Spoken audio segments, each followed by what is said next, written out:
नमस्कार मंडळी, मी आहे प्रतिभा गुजर. ज्योती किचनमध्ये तुमचं स्वागत आहे. अहो मंडळी, आज नाश्त्यासाठी मी सुशिला केलेली आहे. काहीजण पोहे करतात, काहीजण उपीट करतात, पण त्याच्यामध्येच हा एक प्रकार आहे सुशिला, जे की मुरमुऱ्यापासून तयार होतो आणि खायला तर एकदम भारीच लागते. सुशिला करण्यासाठी मी इथं 2 प्लेट एवढे मुरमुरे घेतली आहे आणि हे मुरमुरे एकदम घोळून आपल्याला व्यवस्थित इथं घ्यायचं आहे.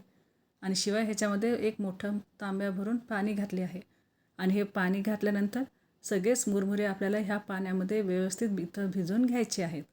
आणि हो बरं का मंडळी, हे मुरमुरे सगळेच व्यवस्थित आपल्याला पाण्यामध्ये 5 मिनटापर्यंत आपल्याला इथं ठेवायचे आहेत, जेणेकरून हे व्यवस्थित इथं भिजले जातील.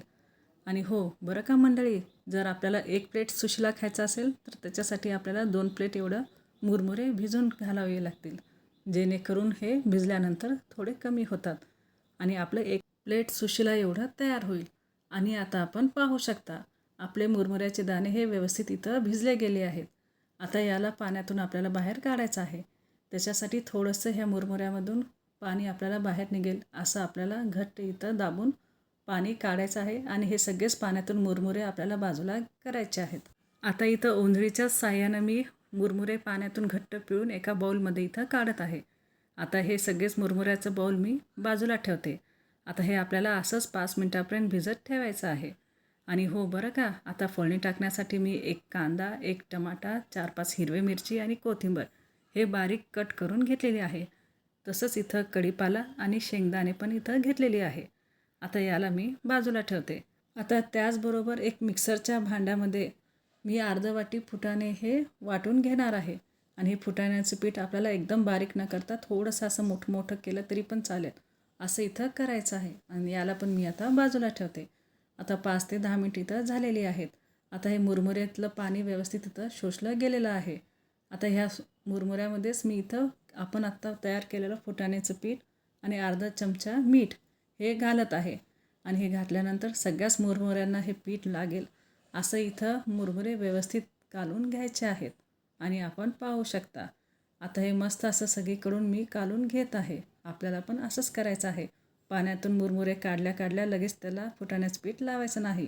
ते 5 ते 10 मिनटासाठी असंच बाजूला ठेवायचं आणि नंतरच त्याला फुटाण्याचं पीठ आणि मीठ घालून कालवायचं. आता आपण इथं पाहू शकता, आता गॅसवर मी एक कढई ठेवलेली आहे आणि त्या कढईमध्ये मी इथं 2 पळी तेल घातलेली आहे. तेल गरम झाल्यानंतर त्याच्यामध्ये आपण जिरे मोहरी अर्धा चमचा इथं घालायचं आहे. आणि हे छान तडतडले की त्याचबरोबर इथं आपण जे कट केलेले हिरवी मिरची आहे ते पहिल्यांदा घालायचं.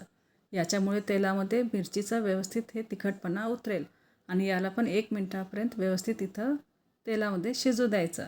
मग त्याच्यानंतर आपल्याला इथं कांदा घालायचा आहे. कांदा आणि कोथिंबीर मी ही एकत्रच इथं घातलेली आहे. आणि घातल्यानंतर आपल्याला मिनिटभर व्यवस्थित इथं परतून घ्यायचं आहे. अहो मंडळी, हे कांदा एकदम लाल आपल्याला करायचं नाही, फक्त तेलामध्ये मऊ पडेल एवढंच आपल्याला इथं परतून घ्यायचं आहे. आता थोडंसं परतणं झाल्यानंतर ह्या तेलामध्येच मी इथं शेंगदाणे घालत आहे. माझ्याकडे असलेले शेंगदाणे हे भाजलेले आहेत. तुम्ही इथं कच्चे शेंगदाणे पण घालू शकता. नाही म्हणतं कच्चे शेंगदाणे सुरुवातीलाच तेलामध्ये व्यवस्थित भाजून बाजूला काढा, मग नंतर घाला, तेही चालेल. आता याला जास्त भाजावं लागणार नाहीत.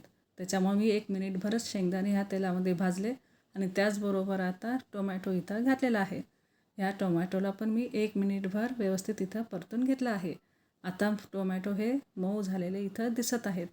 थोडेसे टोमॅटो मऊ पडले की लगेच आपल्याला इथं हळद घालायचं आहे.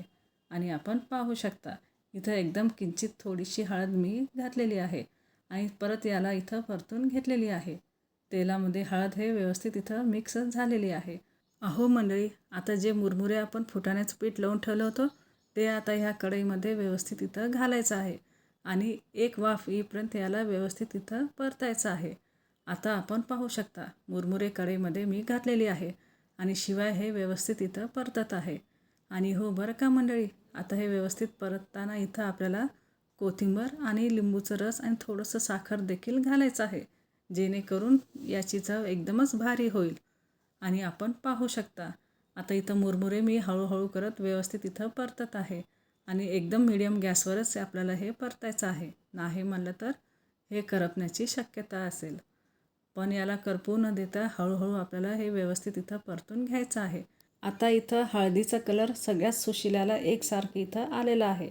म्हणजे आता इथं आपण थोडंसं परतणं थांबवणार आहोत. आणि मी म्हटल्यासारखं इथं थोडीशी कट केलेली कोथिंबीर आणि लिंबू इथं मी पावच असं इथं घेतलेली आहे.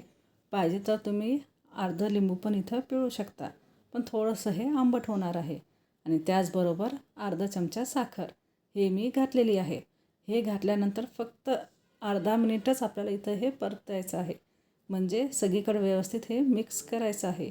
लिंबू आणि साखर सगळीकडे व्यवस्थित मिक्स झालं की लगेच आपल्याला प्लेटमध्ये भरून घ्यायचं आहे. कारण आपलं हे सुशिला करून तयार झालं आहे. अहो मंडळी, असं हे सुशिलाचा प्रकार कर्नाटकमध्ये तर एकदम प्रसिद्धच आहे. मग काय मंडळी, एकदम आहे ना सोपी रेसिपी. आणि शिवाय सुशिला हे तुम्ही रोज जरी खाल्लं तरी पण तुम्हाला अजिबात बोर होणार नाही. एवढं हे टेस्टी असतं आहे.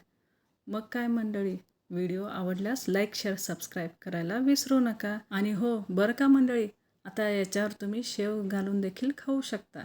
पण आता हे सुशिला मी असंच टेस्ट करणार आहे. आणि इथं 1 चमचा मी सुशिला खाऊन देखील बघितलेला आहे. सुशिलाची टेस्ट तर एकदम भारीच झालेली आहे. मग काय मंडळी, येताना सुशिला खायला? अगं ऐशू, चल सुशिला झालाय तयार, ये आणि नाश्ता करायला बस.